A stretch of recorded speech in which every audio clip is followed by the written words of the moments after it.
Hi, today is quiz number 28 for Civil Services Examination Prelims 2021 10th of October। पहला section है polity का। Polity का पहला सवाल है directive principles of state policy, instruments of instruction to state government, principle of state policy. They are positive rights and impose positive obligation on the state। तो ये positive rights हैं और पॉजिटिव ऑब्लिगेशंस रखते हैं स्टेट पे।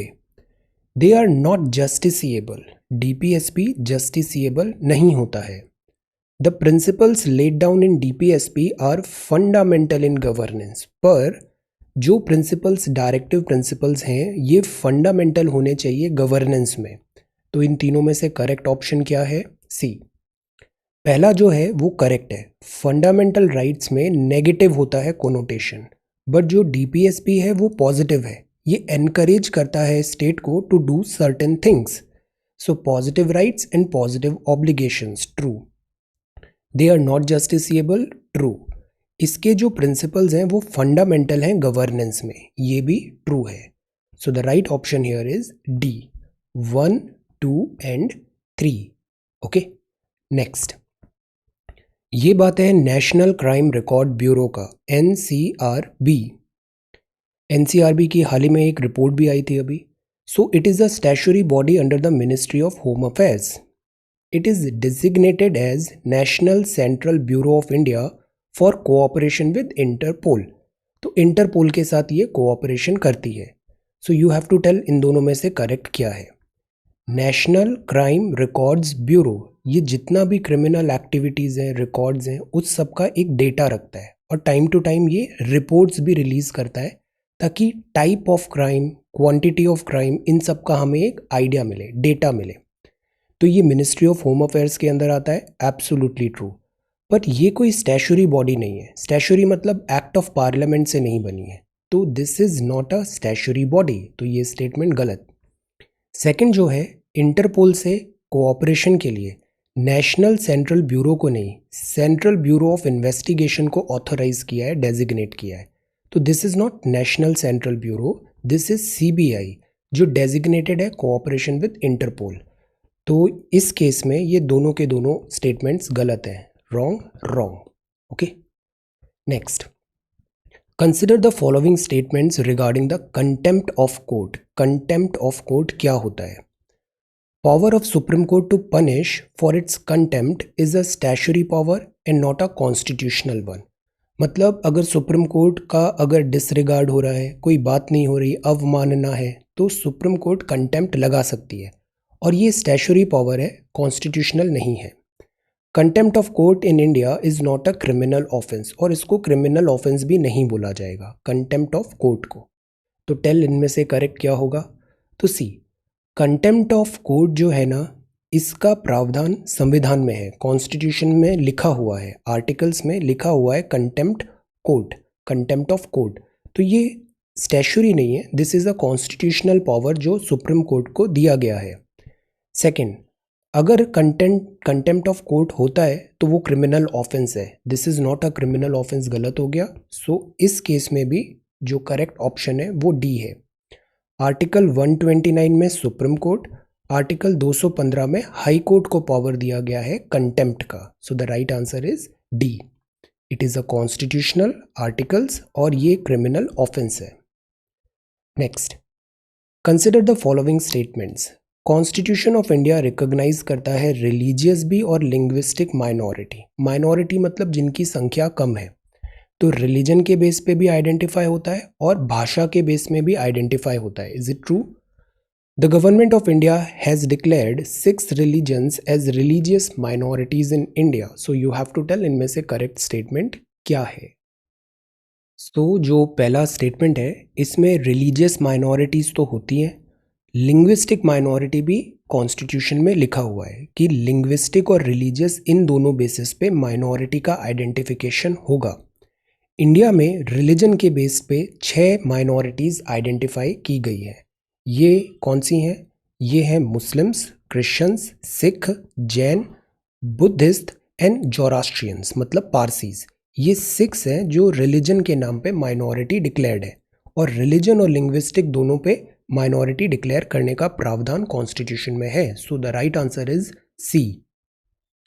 Fifth, with reference to the freedom of religion in India consider the following statements. Religion का India एक secular country है, तो इंडिया में रिलीजन का फ्रीडम है। फ्रीडम ऑफ रिलीजन के रिलेटेड ये 2 स्टेटमेंट्स हैं जो हमारे कॉन्स्टिट्यूशन में भी लिखे हैं। Article 25 provides freedom of conscience in free profession, practice and propagation of religion. Is it true? Article 25 क्या ये बोलता है? Article 26 provides freedom from payment of taxes for promotion of any particular religion. तो taxes वगैरह ऐसा नहीं होगा।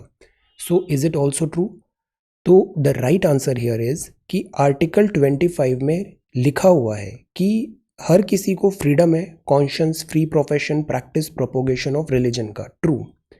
Article 26 में ये भी लिखा हुआ है कि अगर आप किसी पर्टिकुलर रिलीजन को फॉलो कर रहे हैं तो जैसे पहले के टाइम पे होता था ऐसा कोई टैक्स वगैरह का प्रोविजन नहीं होगा, पेमेंट ऑफ टैक्सेस का फ्रीडम है। So the right answer here is C. Both 1 and 2 correct है, freedom of religion. So this completes polity. Now let us move to geography. Geography में ये है रिवर्स। रिवर्स से हर साल एक सवाल आना है, और ये सवाल एनसीईआरटी की जो चैप्टर नंबर 3 है ड्रेनेज सिस्टम, उससे सॉल्व हो जाएगा। अभी का जो 10-15 दिन है इसमें स्टैटिक पोर्शन बड़े अच्छे से रिवाइज करिए। Basic geography, basic polity, basic history, basic economics, ये सबसे ज़्यादा हाई यील्डिंग रहेगा। सिली मिस्टेक्स नहीं होगी अगर लास्ट 1 वीक में ये सारे कोर कॉन्सेप्ट्स आपने रिवाइज किए हैं तो which of the following river flows through Assam? Barak, Teesta, Manas. तो असम से कौन सी रिवर फ्लो करती है? तो बराक रिवर तो फ्लो करती है। बराक ब्रह्मपुत्रा की ट्रिब्यूटरी है क्या? बाद में बताइएगा। बराक। देन मानस रिवर ऑब्वियसली असम से करती है, बट जो तीस्ता रिवर है ये तो इधर मतलब वेस्ट बंगाल से ही आती है और बांग्लादेश चली जाती है, तो ये असम नहीं जाती। सो the right answer here is, इनमें से राइट क्या होगा? राइट होगा सी। 1 and 3 ओनली, बराक होगा और मानस होगा। तीस्ता असम में नहीं जाती है। Okay. With reference to Godavari river consider the following statement. Godavari बहुत इंपॉर्टेंट रिवर है। गोदावरी रिवर ये राइज करती है त्र्यंबकेश्वर में जो नासिक में है, महाराष्ट्र में, और फ्लो करती है बे ऑफ बंगाल, मतलब ऐसे यहाँ कहीं होगा और ऐसे करके बे ऑफ बंगाल में जाएगी। Its drainage basin extends over the states of Maharashtra, Telangana and Andhra Pradesh only। तो जो पहला स्टेटमेंट है कि गोदावरी का ओरिजिन त्र्यंबकेश्वर से होता है, नासिक महाराष्ट्र से, और बे ऑफ बंगाल जाती है, एब्सोल्युटली ट्रू। सेकंड जो है उसमें जो ये स्टेट्स लिखे हैं, महाराष्ट्र ड्रेनेज है, तेलंगाना है, आंध्रा भी है, बट ये only is wrong. This is not only. इन तीनों के अलावा छत्तीसगढ़ और उड़ीसा भी ड्रेनेज बेसिन है गोदावरी का। So the right answer is A. ये गलत हो गया, ये ट्रू है। So wrong, true, right is A. Okay. 8th, consider the following statements. It is the world's second largest lagoon. Lagoon हमने पढ़ा है न्यूज़पेपर वीडियोस में कि ये एक लेक है जो बहुत नैरोली कनेक्टेड है सी से, ओशन से, तो ये लगून है, ब्रैकिश वाटर होता है। It is world largest, second largest lagoon. It is designated as the first Indian wetland under the Ramsar convention. ये फर्स्ट थी जो वेटलैंड नाम आया रामसर कन्वेंशन में। It lies on the eastern coast of India, मतलब eastern coast पे है, eastern states इधर यहाँ कहीं है। आपको बताना है ये कौन सा लगून है। तो ये क्या कोलेरू है, वेम्बानाद है। वेम्बानाद तो इधर हो गया केरला में, केबुल लामजाओ तो इधर नॉर्थ ईस्ट में हो गया, तो ये दोनों गए, चिलिका और कोलेरू बचा। तो lagoon, largest lagoon, first wetland, ये फिट होता है चिलिका में बजाय कोलेरू। सो the right answer here is a, Chilika है लार्जेस्ट, सेकेंड लार्जेस्ट लगून है वर्ल्ड का, रामसर वेटलैंड में पहला नाम है और ईस्ट कोस्ट ऑफ इंडिया में है। जो वर्ल्ड का वैसे सबसे बड़ा लगून है वो है new Caledonia. Okay, so the right answer here is a, Chilika. 9th, consider the following statements regarding the Lonar lake. ये लोनार लेक भी बहुत न्यूज़ में रहा है पूरे साल भर। It is a fresh water lake in Maharashtra developed by the impact of meteorite. तो एक मीटियोराइट आया, उससे एक गड्ढा बना और ऐसे करके ये लेक बन गई। लोनार लेक महाराष्ट्र में है। The lake has recently turn pink due to halo archaea microbes. इसके कारण ये साल भर न्यूज़ में बना रहा। ये जो लेक है ना, ये पिंक कलर की बन गई थी, और पिंक इसलिए हुआ था because microbial activities because of this microbe name is halo archaea. तो ये स्टेटमेंट तो ट्रू हो गया। अब जो पहला स्टेटमेंट है तो ये ट्रू है कि this is build by impact of a meteorite, ऐसे मीटियोराइट के इम्पैक्ट से ऐसे बन गई। ट्रू। ये महाराष्ट्र में भी है, ये भी एब्सोल्युटली ट्रू। पर क्या ये फ्रेश वाटर है? नो, ये alkaline salty, this is not fresh water lake. तो ये स्टेटमेंट गलत हो गया। ये ट्रू है, ये गलत हो गया। So the right answer here is B, two only. ये ट्रू है, ये रॉन्ग है। It is not a fresh water lake.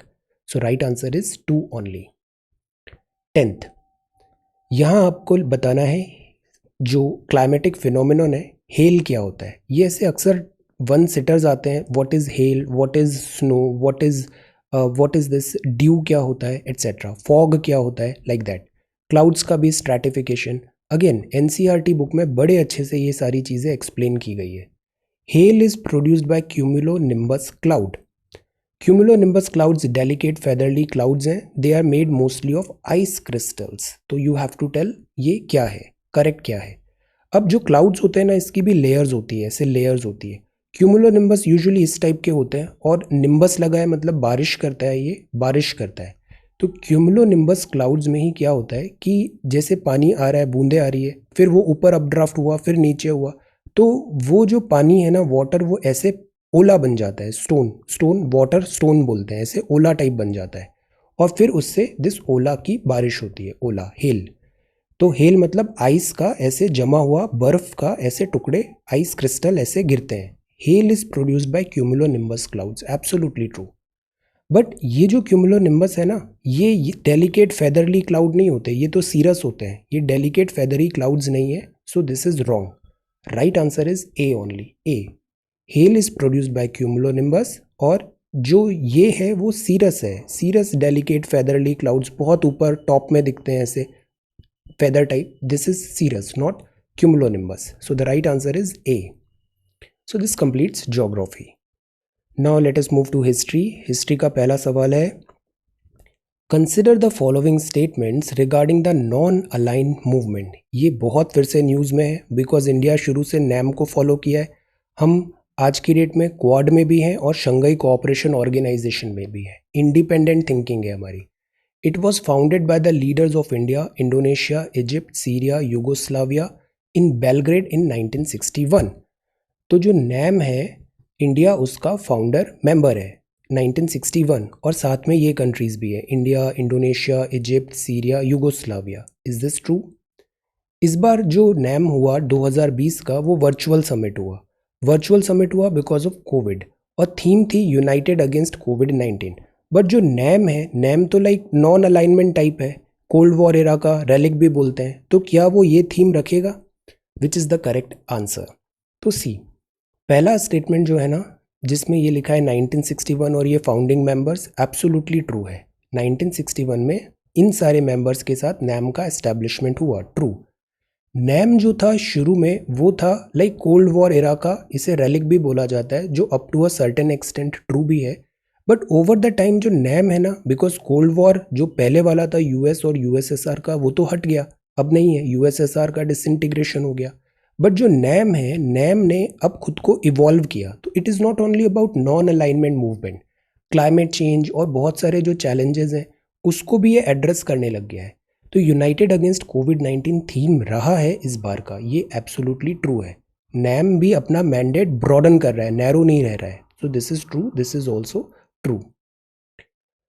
अब आपको बताना है, ये ट्राइब है, सिड्डी ट्राइब है, ये बड़े न्यूज़ में रही है अभी। ये सिड्डी ट्राइब से रिलेटेड कौन सा स्टेटमेंट ट्रू है? ये अफ्रीकन ओरिजिन की है बट मिलती कर्नाटका में है, tribe in Karnataka. It is a tribe in Nagaland demanding autonomy in greater Nagaland. तो ये नागालैंड की ट्राइब है और उनकी ये डिमांड्स हैं। ये रिफ्यूजी ट्राइब है त्रिपुरा में, that fled from Mizoram due to ethnic violence. बहुत न्यूज़ देखा है हमने।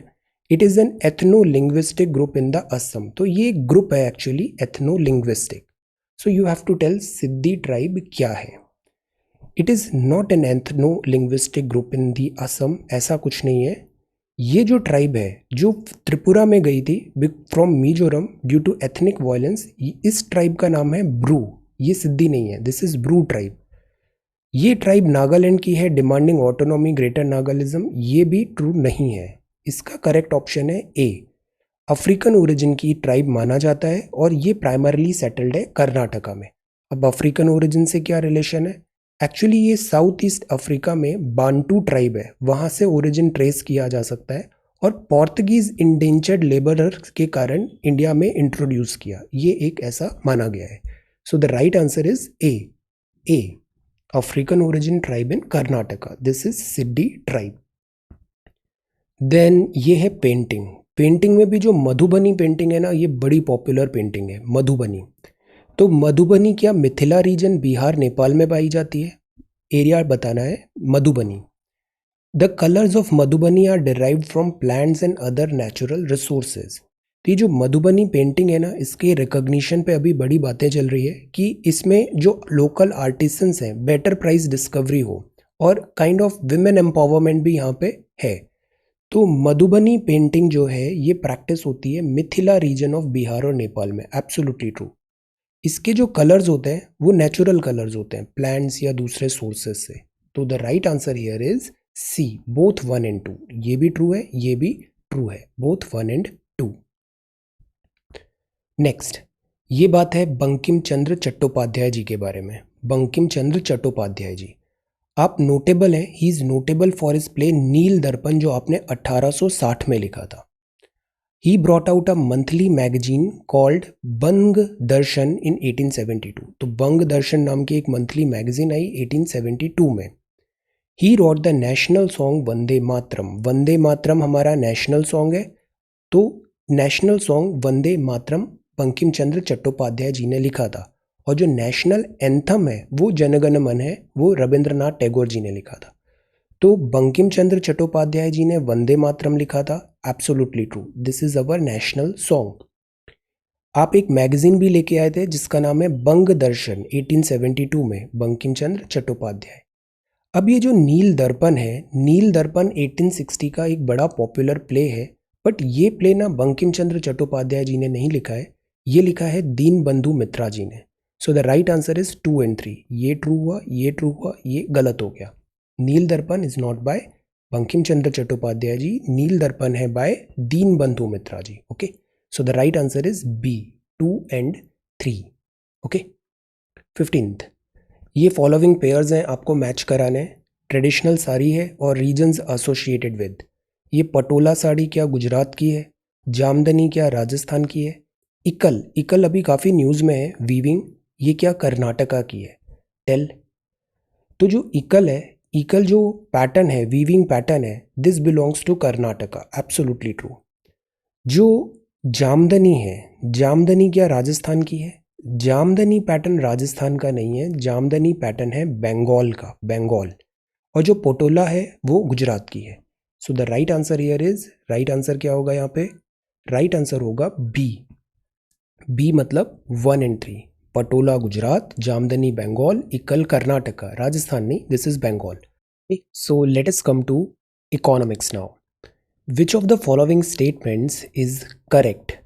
एक ओवर वैल्यूड करेंसी है, will boost exports from that currency, that country. अगर करेंसी ओवर वैल्यूड है तो क्या वो बूस्ट करेगी एक्सपोर्ट को? Under valued currency will boost export from the currency country. Over valuation और under valuation of currency does not impact export, या none of the above. तो जो ओवर वैल्यूड करेंसी क्या होती है, जैसे मतलब करेंसी का एक्चुअल में जीडीपी बैक्ड नहीं, इतना वैल्यूएशन नहीं है, बट फॉर टाइम बिंग उसका ओवर वैल्यूएशन हो रहा है। तो अगर ओवर वैल्यूएशन हो रहा है करेंसी का, तो वो करेंसी लेस कॉम्पिटिटिव हो जाती है। ओवर वैल्यूड करेंसी में क्या होता है, जो एक्सपोर्ट कॉम्पिटिटिवनेस है वो कम हो जाती है, एक्सपोर्ट कॉम्पिटिटिवनेस। जबकि जो अंडर वैल्यूड करेंसी है वो एक्सपोर्ट कॉम्पिटिटिव हो जाती है। तो कई बार जो कंट्रीज होती है वो अंडर वैल्यू रखना पसंद करती है, स्पेशली वो इकोनॉमीज जो एक्सपोर्ट ओरिएंटेड इकोनॉमीज हैं, एक्सपोर्ट ओरिएंटेड इकोनॉमीज, वो अपनी करेंसी को अंडर वैल्यू रखती है, अंडर वैल्यू रखती है ताकि उनके एक्सपोर्ट को एडेड एडवांटेज मिल जाए। So the right answer here is B, an undervalued currency will boost exports from the country. The right answer is B. 17th, एक फैक्ट्री है, running at peak production, certain number of labourers हैं, तो marginal productivity of labour will be, peak production पे है वो, a factory is running at peak production with certain number of labourers, तो marginal productivity of labour क्या होगा, positive, negative, zero या 1। तो जब पीक पे है मतलब वो फुल्ली एफिशिएंट है, पीक प्रोडक्शन पे, मैक्सिमम एफिशिएंसी पे वर्क कर रही है, तो उस केस में मार्जिनल प्रोडक्टिविटी ऑफ लेबर हो जाएगा जीरो, बिकॉज वो पीक पे वर्क कर रहे हैं, एफिशिएंट, मोस्ट एफिशिएंट, पीक। जबकि हम डिस्गाइज अनएम्प्लॉयमेंट वगैरह देखते हैं तो वहाँ मार्जिनल प्रोडक्टिविटी जीरो नहीं होती है, वहाँ पे नेगेटिव हो जाती है, और ज़्यादा काम हो सकता है बट हो नहीं रहा है, बट यहाँ पे पीक है, that is zero, C is the right answer.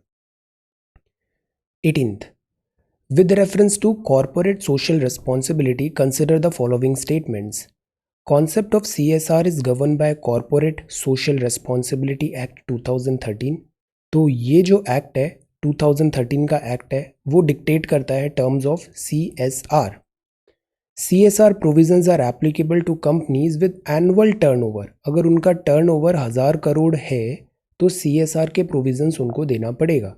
CSR क्या होता है कि कंपनी प्रॉफिट कमा रही है, सोसाइटी से प्रॉफिट कमा रही है, तो एक सर्टेन सेक्शन ऑफ प्रॉफिट उसको वापस गिव बैक करना पड़ता है सोसाइटी को, दैट इज कॉरपोरेट का सोशल रेस्पॉन्सिबिलिटी। तो जो सेकंड स्टेटमेंट है, CSR प्रोविजंस हैं एप्लीकेबल हैं to companies with an annual turnover of 1000 crore, तो मतलब 1000 करोड़ का टर्नओवर हो रहा है साल भर में, तो CSR के प्रोविजन उस कंपनी पे फिट होंगे, true. Concept of CSR is govern by corporate social responsibility act 2013। ऐसा कोई एक्ट नहीं है, it is companies act, not corporate social responsibility act, so the right answer is B, 2 only. This is bogus, this is true. Okay, देखिए ये है section 135 of companies act 2013। ये threshold limit देता है एप्लीकेबिलिटी ऑफ CSR का। Conditions क्या है, अगर उसका नेटवर्थ कंपनी का 500 करोड़ रुपए, टर्नओवर 1000 करोड़ है, नेट प्रॉफिट अगर 5 करोड़ है, 5 करोड़ का अगर नेट प्रॉफिट कंपनी ने किया तो उस पर CSR के प्रोविजंस इंप्लीमेंट होंगे। और ये चीज़ है section 135 of companies act 2013, companies act 2013, not this, so this is wrong. Turnover 1000 crore, profit 5 crore, net worth 500 crore, ये कंडीशंस हैं सेक्शन 135 ऑफ कंपनीज एक्ट 2013। ये बड़ा आसान सवाल है। The philosophy of invisible hand was given by Adam Smith, Karl Marx, Milton Friedman या फिर John Maynard Keynes. तो ये जो इनविजिबल हैंड है इसमें क्या होता है, सब कोई अपने इंटरेस्ट के लिए प्ले कर रहे हैं, every player in this economy, capital economy, playing for their own interest. तो ओवरऑल चीज़ें जो होती है वो अपने आप करेक्ट होने लग जाती है, demand, supply, profit etcetera, that is this invisible hand. तो ये जो थ्योरी है ना, ये थ्योरी आई थी bye Adam Smith. So the right answer here is this A, invisible hand bye Adam Smith. ये है लॉजिस्टिक्स परफॉर्मेंस इंडेक्स, ये बड़ा इंपॉर्टेंट है स्पेशली कोविड-19 लॉकडाउन और उसका back story.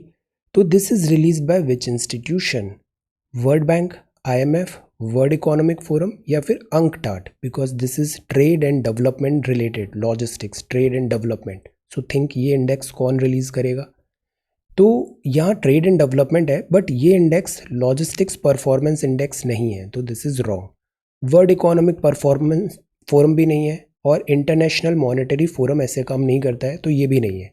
This is by World Bank, तो logistics performance index is by World Bank. एक compilation भी शेयर करना है, पेंडिंग है, मैं 1-2 दिन में करता हूँ सारे इंडेक्स का। Okay, logistics performance index, this is by World Bank. Alright, now let us come to current affairs. Current affairs का पहला सवाल है, ब्रूसेलोसिस ये भी एक जूनोटिक इन्फेक्शन है। जूनोटिक इन्फेक्शन मतलब ह्यूमन और एनिमल में ऐसे जो पैथोजेंस हैं वो ट्रांसफ़र हो सकते हैं, वाइसी वर्सा भी हो सकता है, जूनोटिक इन्फेक्शन। तो ब्रूसेलोसिस एक जूनोटिक इन्फेक्शन है which mainly infects cattle, swine, goat, sheep and dogs is caused by. तो ब्रूसेलोसिस जो है ये कैटल्स और इन सब में होता है। This is caused by what, virus, bacteria, parasite, protozoa. तो यहाँ जो पैथोजन है वो क्या है, तो तो जो ब्रूसेलोसिस है ये जूनोटिक इन्फेक्शन है और this is caused by bacteria cattle, swine, goat, sheep, dogs इससे इन्फेक्ट होते हैं. So the right answer is bacteria. Next, अभी जैसे कोविड है, कोविड रिलेटेड कुछ ना कुछ सवाल आने चाहिए, बट कोविड में जो सवाल आएंगे ना वो उन सारे कॉन्सेप्ट से आएंगे जहाँ पे जो इन्फॉर्मेशन है वो वेल सेटल्ड है, वेल डॉक्यूमेंटेड है. जिस इन्फॉर्मेशन में डाउट्स है, प्रिलिमिनरी है, उससे यूजुअली सवाल नहीं पूछे जाते, अदरवाइज उसमें काउंटर आर्ग्यूमेंट्स भी आ सकते हैं. जैसे which of the following are correct regarding community transmission of a disease. अब now this is a fact. Community transmission क्या होता है डिसीज का, कि community has achieved herd immunity, सबको हर्ड इम्यूनिटी हो गई तो community transmission is linked to that. Source of infection for a person is not traceable. The infecting virus strain is not identifiable, समझ में ही नहीं आ रहा है, या none of the above, it is something else. So what is this community transmission. जो diseases होती है वो 1 से 2 पे स्प्रेड हो रही है. अगर आपको पता ही नहीं चल रहा है कि आपको वो डिसीज़ कहाँ से हुई, लाइक कोविड का आप बता नहीं पा रहे हो कि ये किससे हुआ आपको, मतलब source of infection for a person is not traceable, तो वो जब स्टेज आ जाती है ना तो उसको बोला जाता है कम्युनिटी ट्रांसमिशन. सेकेंड वेव के टाइम पे कोविड का इंडिया में जब थ्रेट था तो कम्युनिटी ट्रांसमिशन के केसेस थे, मतलब person is getting infected but उसको समझ नहीं आ रहा है कि वो कैसे इन्फेक्ट हुआ. Source of infection for a person is not traceable, community transmission. B, consider the following statements regarding antibodies. Antibodies क्या होती है, कल हमने एंटीजेंस पढ़ा था. Antibody identify and neutralize foreign substances such as bacteria and viruses. तो antibody हमारे body में बनेगी और जो भी एंटीजन फॉरेन सब्सटेंसेस हैं, डिसीज कॉजिंग पैथोजेंस है, उसको आइडेंटिफाई करेगी और न्यूट्रलाइज कर देगी सारे बैक्टीरिया और वायरसेस को. तभी जब सेरो सर्वे होता है तो बॉडी में एंटीबॉडी लेवल चेक किया जाता है कि एंटीबॉडी कितनी है. Neutralize foreign substances such as bacteria and virus. तो ये बॉडी का इम्यून सिस्टम है, सोल्जर्स हैं हमारे जो बॉडी को डिफेंड करते हैं. Monoclonal antibodies are immune system proteins that are created in the lab. अब जब कोविड था तो एक ट्रीटमेंट चल रहा था मोनोक्लोनल एंटीबॉडीज का. तो व्हाट आर दीज, ये वो बॉडीज़ हैं, एंटीबॉडीज़ हैं जो लैब में आर्टिफिशियली बनाया है और पेशेंट को प्रोवाइड किया जाएगा. सो दैट ये एंटीबॉडीज़ मतलब हमने हायर कर लिया है कोई सोल्जर जो हमारे लिए लड़ रहा है. तो monoclonal antibody are immune system proteins that are created in the lab. This is also true. इसका एक अभी कॉकटेल का ट्रीटमेंट चल रहा था मोनोक्लोनल एंटीबॉडीज का. So the right answer here is C, both 1 and 2. 24th, which of the following has develop the Bharat drone. Bharat drone किसने develop किया है, ये किया है डीआरडीओ ने, हिंदुस्तान एरोनॉटिक्स लिमिटेड, एडीए या आइडिया फोर्ज टेक्नोलॉजी एक प्राइवेट प्लेयर ने. भारत ड्रोन मतलब क्या होता है, this UAV flying quadcopter भी हो सकते हैं, बहुत सारे टाइप्स हैं ड्रोन के. ये हिंदुस्तान एरोनॉटिक्स लिमिटेड ने नहीं किया है. यूजुअली जो एचएएल होता है प्लेन्स और बिगर प्लेन्स इन सब में है. भारत ड्रोन ये most probably this is by new latest technology है, इनोवेटिव है, that is defence research and development organisation. Aeronautical भी नहीं है, प्राइवेट फर्म भी नहीं है. ये जो भारत ड्रोन है ये बड़ा लाइट वेट है, क्वाड कॉप्टर है, एक्सट्रीम वेदर कंडीशन में भी वर्क कर सकता है, सर्विलेंस के लिए इसका बहुत यूटिलिटी है. So this is by DRDO, army, navy, इन सब के लिए बड़ा यूजफुल है भारत ड्रोन, सर्वेलेंस पर्पस के लिए बहुत यूजफुल है. ए, अब ये कुछ प्लेसेस इन न्यूज़ है. स्टॉकहोम काफ़ी न्यूज़ में था, ब्रुसेल्स बहुत न्यूज़ में है, कार्बिस बे भी अभी कुछ ही दिन पहले हमने पेपर में पढ़ा. स्टॉकहोम क्या कनाडा में है, ब्रुसेल्स क्या बेल्जियम में है, कार्बिस बे क्या यूनाइटेड किंगडम पे है. सो टेल, एक बॉडी है सिप्री जो डिफेंस और इससे रिलेटेड परचेस का डेटा रखती है. सिप्री रिपोर्ट वो बताती है इंडिया एक बहुत बड़ा इम्पोर्टर है आर्म्ड दिस मैन्युफैक्चर वेपन्स का इम्पोर्ट कराते हैं हम. ये है स्टॉकहोम की बॉडी सिप्री. ओके, तो जो स्टॉकहोम है, स्टॉकहोम कनाडा में नहीं है, ये स्वीडन में है सिप्री. तो ये गलत हो गया, 1 गलत हो गया. ओके, देन जो कार्बिस बे है ये भी न्यूज़ में था बिकॉज G7 का मीटिंग हुआ यहाँ पे, तो ये यूनाइटेड किंगडम पे है. Carbis Bay is in United Kingdom, correct. और जो ब्रुसेल्स है, ब्रुसेल्स तो बेल्जियम में है. बेल्जियम में नाटो का भी मीटिंग हुआ था, हेडक्वार्टर नाटो मीटिंग, तो वो बेल्जियम में हुआ था. तो SIPRI, NATO and G7. So the right option is 2 and 3. Brussels Belgium, Carbis Bay United Kingdom, Stockholm Canada गलत हो गया। Alright, so these are 25 MCQs in 25-30 minutes. Score कैसा हुआ tell, and thank you so much for watching this video. Take care, study well and be safe.